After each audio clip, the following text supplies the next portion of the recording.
No one was asking for another community, but I've made one anyway. So, what's different? The dynamic agency community is designed around access rather than content. Access to peers who've done it before, access to experts who've designed solutions, access to resources that have been battle tested. And right now, the price for founding members is only $97 a year.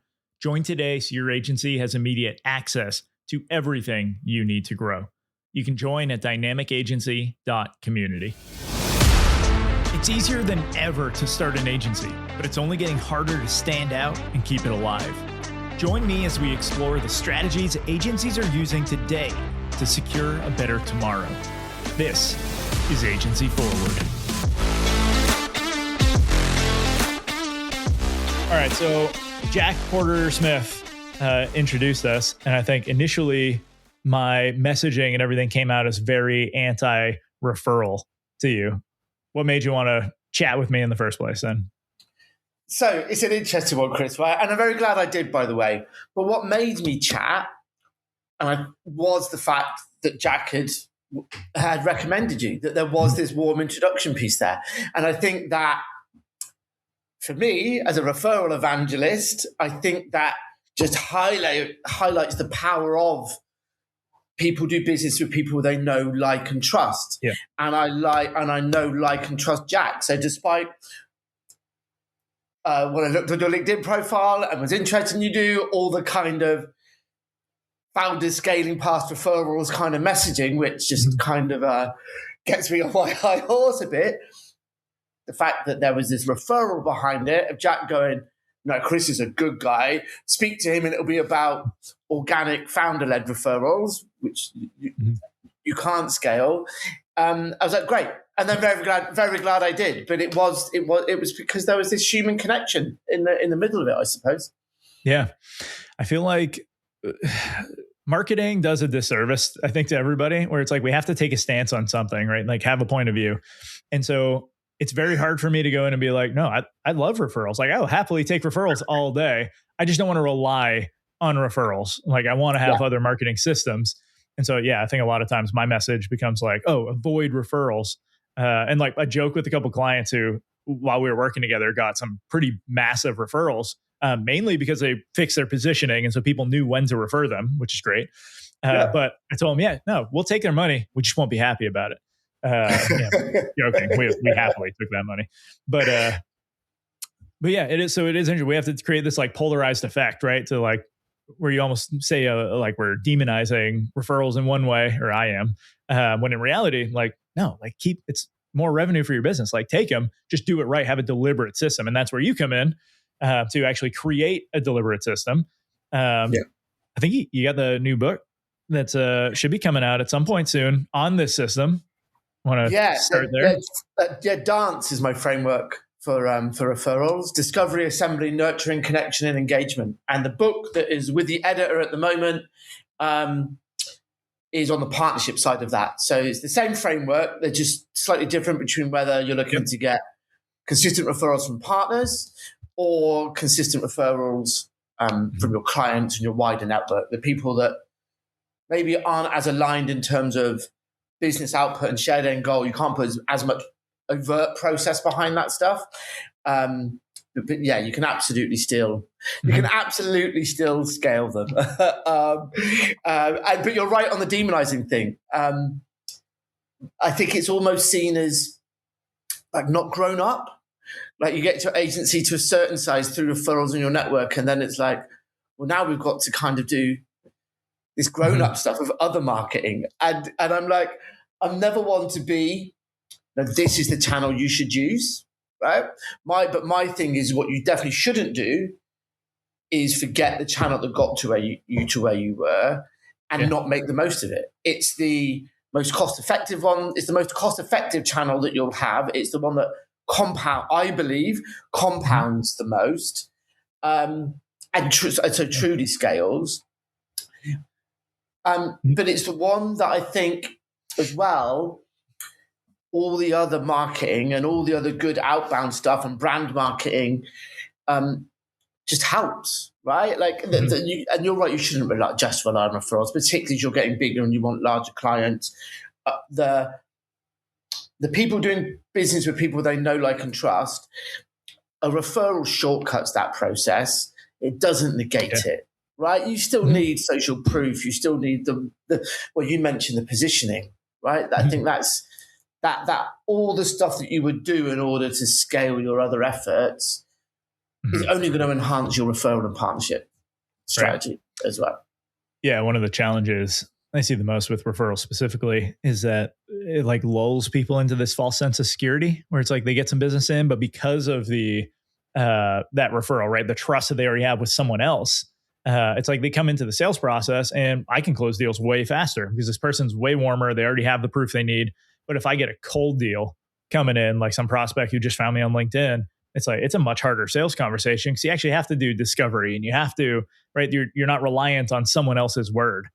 Which is where then positioning comes in. Like, okay, well, I can tell you all of these things about me. And so like, if everything I'm doing structurally helps, if that's good for you, awesome.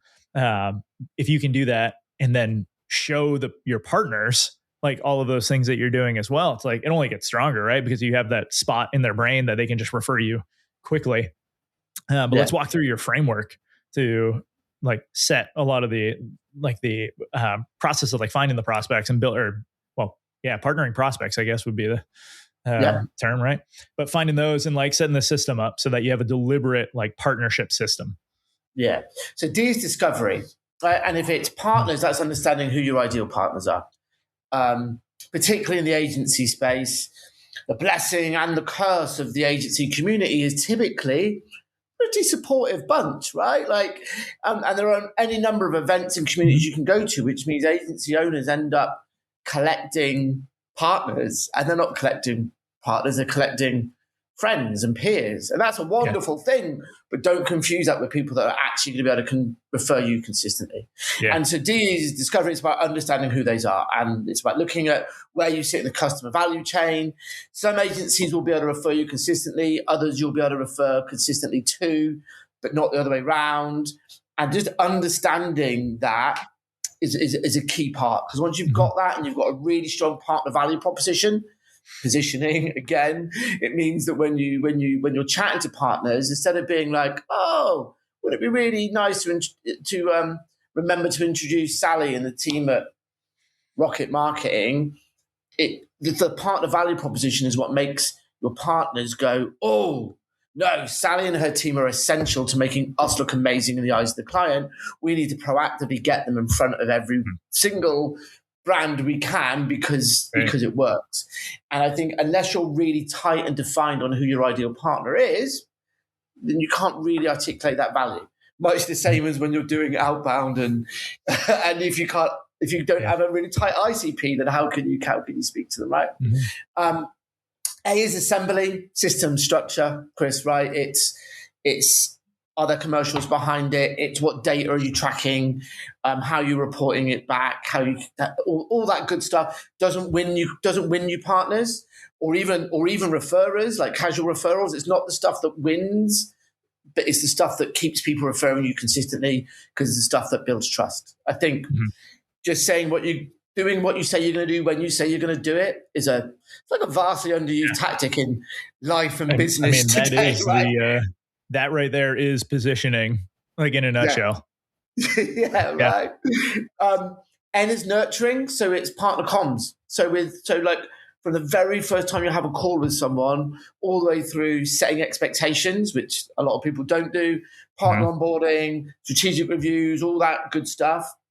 But then from a client referral perspective, the nurturing, the comms part is about when you ask for introductions, right? I talk a lot about building cultures of referrals in an agency. So it's not just founder-led, not organic founder-led, right? That's not a strategy. You can't scale that. That's what, back to kind of the original theme of this thing, that's what kind of process-driven outbound kind of hooks on, is that just relying on a founder's network. You can't do that. You have to build a culture of referrals. That means training a client services team so it moves from founder-led to brand-led in the skills. And the first thing is knowing when to ask. Like when in your own customer journey as an agency is the perfect time to ask the client for an introduction. Yeah. And then keeping if people have made referrals to you, keeping them in the loop. So many people don't do this. Like, it's huge on the trust. C is connection. How do you make it easy for people to refer you? So for your partners, this could be embedding yourselves within their own customer journey, maybe offering a free audit or something that means they can proactively refer you. It means doing really proper co-marketing, not just lazily promoting someone else's blog post. Like, how can we do this in a much more joined up way? Which is also a really good way for agencies to leverage tech partners who may not give them direct referrals, particularly if you're a small agency not handing over loads of leads. But if you can come with a really interesting, genuine, joined up co-marketing angle, you can do that. And then from a client referral perspective, the connection bit is around those 5 asks. There's 5 asks that you can make of a client or someone in your network. And it's which one of that's a named individual. So someone you know they know. It's an internal referral. So it's them in another location, department, whatever it may be with it. If you're dealing with a big enough client, it's testimony, which is a review or whatever it may be. Great way of warming someone up for a referral. Yep. It's advocacy, which is it's less about getting a referral. It's more about if you've got someone in the closing stages of your pipeline, like, who can you call on to have a 10-minute conversation with that prospect and just help them over the line? Right. Really powerful one that people don't use. And then the final ask is something I call situational niching. And that's, instead of getting people to refer someone right now because they're the right fit of ICP, it's waiting for them, telling you only want a referral when someone's in the right time to buy. So it's going, I've got my ICP niche, but the real niche is the situations when we're when we're just I call them triggers. You get your referrers to listen out for the words that your prospects use when they really need your services, right? So they're not saying they need a new website. They're like apologizing in advance about their other one when someone says, "Oh, you've got a website I can look at," and they go, "Oh yeah, we're just getting it updated," or the copy needs update, or like, do you know what I mean? It's going like it's unpicking that human language, because that's the problems that an agency solves, right? And back to positioning. Okay, it all comes back to positioning. Yeah, and people refer you for what you do, not what you sell. They're not referring an agency because of a 5-point process. They're referring an agency because of how the problems they solve, the opportunities they help realize, and how they make people do it. And then ease engagement. So for partners, how do you go out and find partners? What materials do you need? What does the partner deck look like? And for your referrers, it's kind of going about how we actually put this into practice, what are the words that we're using to make it feel natural and not icky. And that's that. Yeah. That's the framework in a nutshell. There's obviously a lot more to it, kind of thing. And to my own point, people don't work with me for the framework. The framework's a thing. They work with me because I help them solve the nuances of that, right? So yeah. Which of those 5 steps in the framework do you feel agencies get wrong the most? So for partnerships, 100% the discovery phase. It all starts from really understanding who your ideal partner is. Most of the time, the first work I do with an agency is take the 40 partners and go, right, you want to concentrate on these 5. Right? People come to me with I need more partners because they're not producing enough leads. And it's like, you don't need more partners. You need the right partners to focus on and build really good relationships with. Right? So it's definitely that. On client referrals, it's the connection bit. It's knowing what to ask and how to ask it. All too often it will be pipeline's looking low, let's send an email out, a blanket email, kind of maybe offering someone an Amazon voucher or something if they refer, right, or some cash, which has the opposite effect, by the way.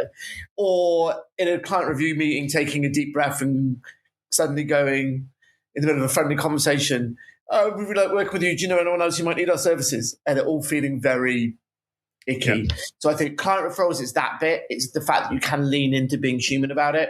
And with partners, it's definitely getting that right at the start. Right.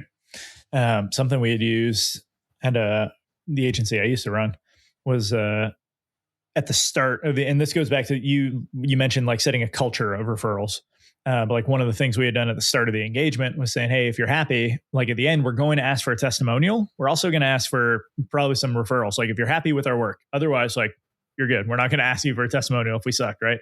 But if you're happy, we'd love to get some testimonials. And now bringing it up later doesn't feel weird.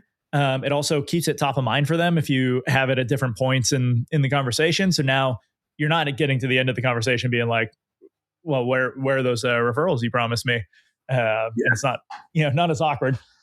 Yeah, absolutely.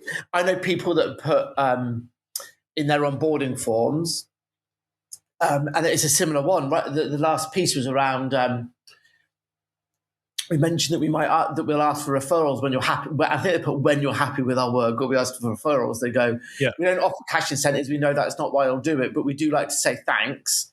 And I can't remember what they asked. They asked like favorite type of music. They asked some stuff that means they can pull out to be able to provide a really personal gift at the end as well. And it was like, that's and they just as you said, it removed all awkwardness, so that bringing it up to other points made it that much easier, and even earlier, because once you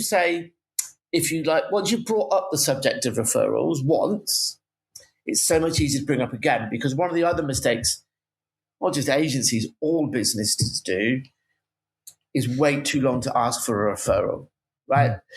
There's only one person, Chris, who decides if you've delivered enough value to introduce you. And it's not you, it's the person sat across the table or the screen from you, right? Your discovery process could be so good that's it. They're ready to refer. I use the example of when I got my branding done, like 7 years ago now, maybe just under, during COVID. It was the first time I'd ever had branding done properly for a business, right? I'd fallen into being a business owner, knew the agency owner. In fact, I'm meeting her for drinks tomorrow, actually, which is nice. But anyway, I knew it was going to be good, right? I was super excited. I already had the name. When I got the first kind of concepts back, though, it just blew me away, right? I was sat at this very table, actually, and I got just absolutely blew me away. When they delivered final assets like a month down the line, it was great, but all they were doing was delivering against my heightened expectations. It couldn't be better. And all agencies have these other wow moments that are either earlier in the journey or a lag, right? Like if it's web development, right, that can be pretty stressful at like go live time. So that's not necessarily the best time to ask. And so one of these things is that, and particularly if you've seeded it early, like you mentioned, immediately it just makes it easier for you to maybe drop it in conversation at these other points.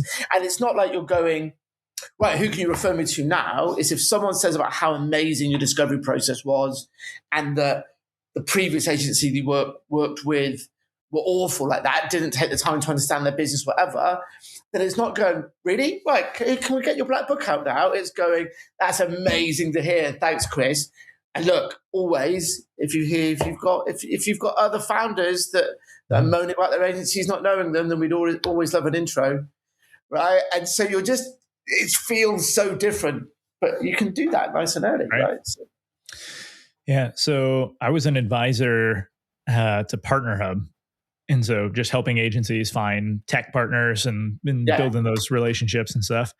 One of the things that I found across the board was like almost everyone's just going into the partnership game to find leads from the agency side, specifically tech side. I didn't work that piece as much, but it was like lead gen is the thing for almost everybody. And so they're going into the engagement saying like, what can you give me rather than what can I actually contribute to you? Which was always felt not great, right, for building partnerships. And like I've had the experience even in my own coaching practice where I'll find there are some people who, when I have something I can offer, they're very quick to like jump in and remind me they exist. But as soon as it's like, it never flips back where it's like, hey, here's some things for you to keep me in mind later. But what do you recommend for like an agency who wants to build more partnerships? Right. So they're finding the potential target audience and stuff, or who would make the best partners for them. But how do they show like their value to the partner to make sure that this isn't just a one-way type of engagement? Okay. And so, and this is that discovery bit I spoke about where most agencies get it wrong, right? And the reason why most agencies do is a lot of them will set particularly agency to agency, will be based on cross referral. And it just doesn't work. Kind of In the e-com space, there's some agency types like performance marketing and dev that can kind of loop back round with each other. But in general, it's rare that the agency that you can refer lots of work to will be able to give you as much back, and vice versa. And so it's really about uncovering why it is that agency gets value from you, right? And because it's not necessarily, if it's not leads, it's not necessarily commission either. I'm a big fan of putting commercials behind partnerships. It gets called. I'm going to imagine that it's a more comfortable conversation stateside than it is here in the UK. You get a lot of people that feel a bit icky about it, and they'll call it a kickback, which can feel quite kind of seedy back alley. It's a cost of sale, Chris. Right? Like if someone is handing you leads, it is a cost of sale, and one of the lowest cost of sales you're going to probably end up with, right? So I'm a big fan of doing it, but it's still not the main reason why someone will refer you. All an agency wants really is happy clients who stay longer and spend more. And you do that by delivering what the agency wants. And so the ideal referral partners for an agency are the people that come just before them, right? Because then you as an agency, if you can help another agency deliver the thing that the customer is after, that's your value prop, right? So let's use content and copy, right? Going to a web dev, right? Now, the copywriter's client value proposition could be, we write copy that converts, right? I hope it would be more imaginative than that if they were a copywriter, but you get the gist, right? Yeah. If they go to a development company, build company, and go, oh, we should work together because I can write great copy for your clients that converts. It kind of makes sense, but it still feels like that content agency is only going there to farm leads, right? Mm-hmm. The partner value proposition is, at the end of the day, no one's going to that web dev company for a website that's well built. They're going to it for it to do something, right? And so the partner value proposition becomes, together, we'll produce websites that convert, right? And it's such a subtle shift. But then the web builder goes, yeah, you know what? And then there's the second one, like, oh, and also you won't be waiting around on copy. Not only will our copy be better, but you won't be waiting around on it from the client for ages, delaying your project. And so there's all these other, and it's tapping into that. It's like, what does a partner really care about? And what I do, and I would anyone can do this, write a list of all the value you offer to a client. And that can be practical stuff like well-written copy, and emotional stuff. And then on the right-hand side, go, why would my ideal partner care about this?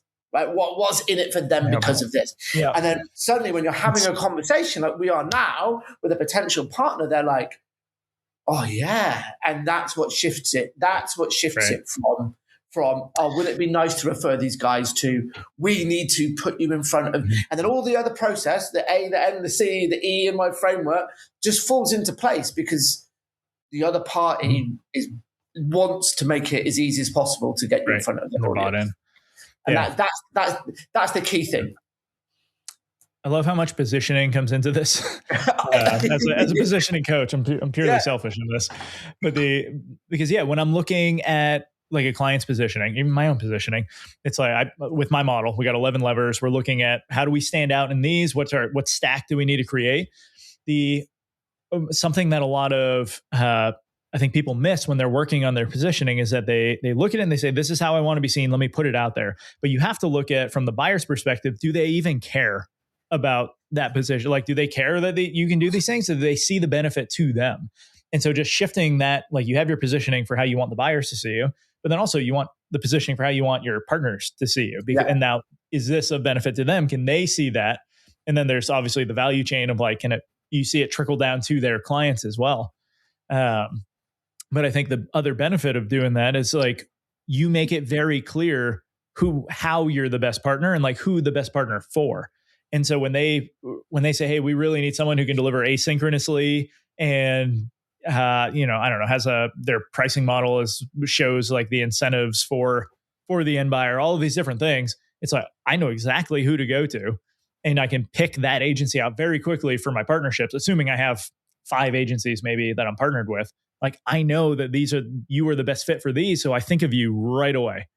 Could not agree more. So particularly, I think where let's say you're a smaller agency and you're working with a larger agency, a partner that does have multiple partners, I always say to people, you want to be really, really memorable the 15% of the time that the right leads for you drop into their thing. Don't try to be memorable all the time, because if you're just vague 100% of the time, you'll get nothing. Just like rely on that 15%, that 1 in, I should have gone 10 or 20, that 1 in 10 or that 2 in 10 where they drop in. As you say, right? Be memorable then, right? It's that FOMO is the killer of referrals.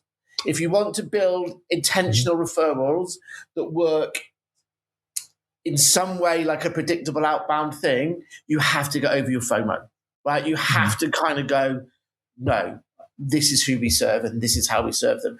And it does all come down to positioning. With client referrals, it's all about understanding on an emotional level the problems that you solve and the way that you work. And on the partnership stuff, it's really about understanding where you fit in that overall ecosystem. Yeah. And that's interesting. So like one of the levers that I look at for differentiation is operational constraints. And so being able to say what you don't do, because then it immediately removes them from trying to figure out, could they help with this? Like, no, they only help with this, right? So it makes it much clearer. But yeah, you're right. If you go to like the clients, they probably care more about the outcome differentiator and saying like, well, what could you create? Because I think even with partners, they have some influence over that final outcome as well. And so now it's like A plus B equals whatever we're creating, whether F or G or something. So yeah, it's interesting how you still need like one clear position, but how it impacts two different people is like a message. Yeah, it's a commercial position with a partnership. And I don't necessarily mean financial. I mean, customer wants to get to this end point. We both help them get to that end point. Right. This makes sense, right? Like there are still additional levels, like, because there's the business bit of a partnership and will help your business look good. Depending on the size of organization you're working with, if you can then have the secondary value props of how I'm going to make the person leading the partnership look good as well, that's the double whammy, right? But then with referrals, a one-to-one referral is a much more personal thing. There is so much trust baked in on that it becomes about the emotional drivers of the problems that you solve and how you solve them. Yeah. Right. So, have you ever? No, I'm going off script. Have you ever considered running like outbound campaigns for partnerships, like to create? Yeah. How do you think about that? So unsurprisingly, the first thing that I get people to do when they're looking for new partners is to look at their existing network, right? And ask for help. So if you've got people in your network who you think would be partners, but you don't want to approach them for like out like that, you go, hey, I'm actually being intentional with my partnerships. I think you sit right within that. I would love to test my positioning out with you. Most people are nice people, right? Especially after you stroke their ego by saying that you value their opinion. And so like you'll get good partnership conversations there. Next step is referrals. Like who do you know that knows the right other partners for you? And it could be your clients. Like particularly if you're going outside of agency, if you've got a really niche sector, then you can definitely go outside of agency. You can ask your clients like who's your accountant, who's your whatever. Like, but then when it comes to outbound, it's back to having a really strong partner value proposition. It's all positioning again, right? And it's not doing it en masse. It's making it more tailored. A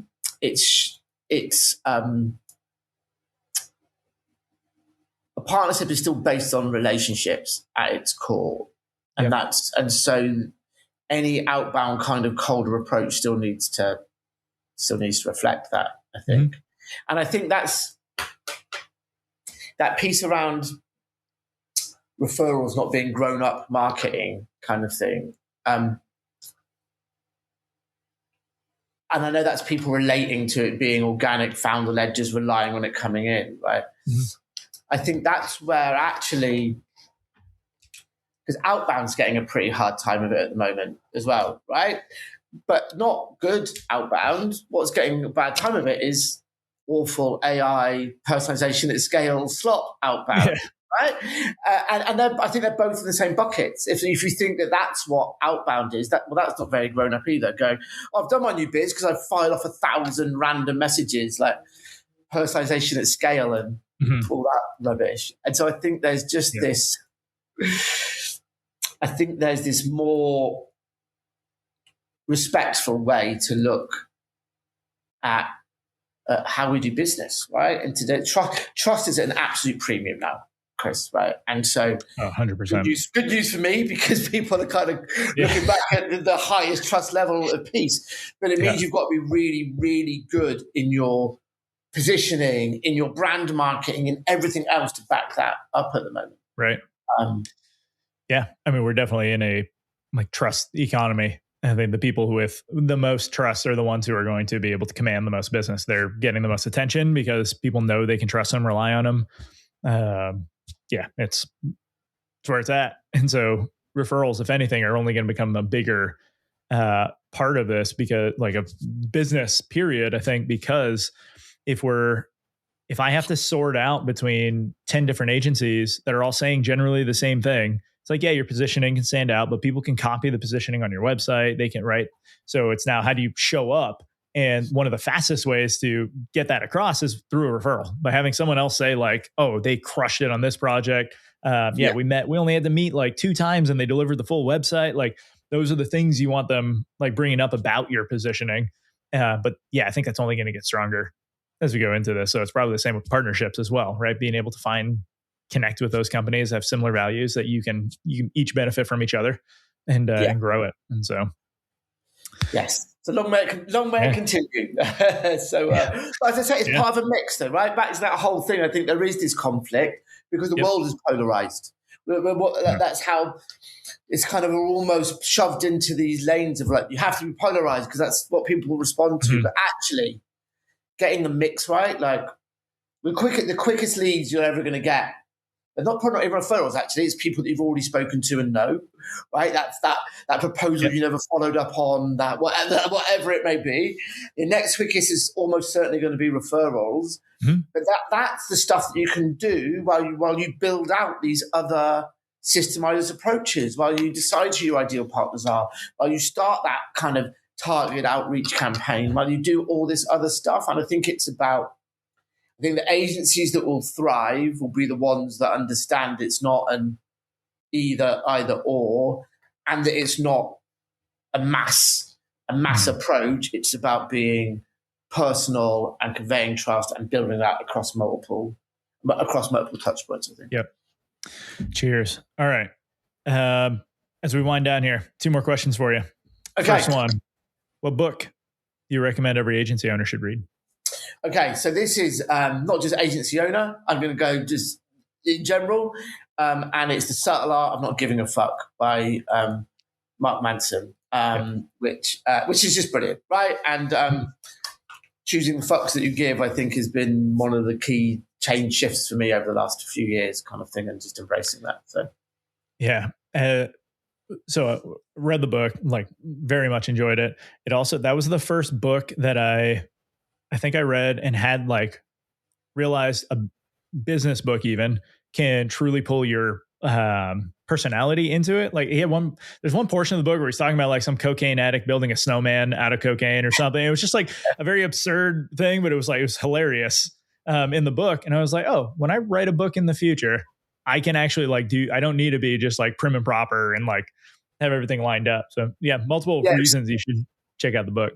Yeah, absolutely. It was the same with me. I think it maybe only I think I listened to it on Audible. It was only the 4th or 5th book I'd listened to. And the one before, I think I'd stopped halfway through. It was just too raw and inspirational for me. I was like, I can't do this. And so it was such a refreshing change, but still, which made it even more powerful. So I think it's really good. Yep. But yeah. And then when does your book, this wasn't one of my 2 questions, so don't count it as that. But when are you planning for your book to come out? Okay, so because it'd be January. Essentially, I don't think it's going to. By the time it'd be ready this year, it misses like the silly season of events and speaking. Yeah. So rather than giving myself yet another thing to do on my to-do list, I've waited this long. I was supposed to launch the business with it and then didn't. Many years ago. So I'm going to do it in January and do it properly. So, yeah. All right. So everyone can look for that. And then, last question. Where can everybody find you? So collaborationjunkie.com is the website. And then LinkedIn, Dave Plunkett on LinkedIn. There's not many Dave Plunketts out there, certainly not ones that just bang on about referrals all the time. So, yeah. That's a benefit to you. Like my challenge right now is when you search Chris Dubois in like AI results, there's a country music songwriter who pops up for everything. And I'm like, how do I beat this guy? I gotta like, anyway, figure it out. Maybe I'll change the name. Yeah. But with that, Dave, thanks for joining. This has been a long time coming, so I'm glad we finally made it happen. Yeah, thanks for having me. It's been great. That's the show, everyone. You can leave a rating and review, or you can do something that benefits you. Click the link in the show notes to subscribe to Agency Forward on Substack. You'll get weekly content, resources, and links from around the internet to help you drive your agency forward.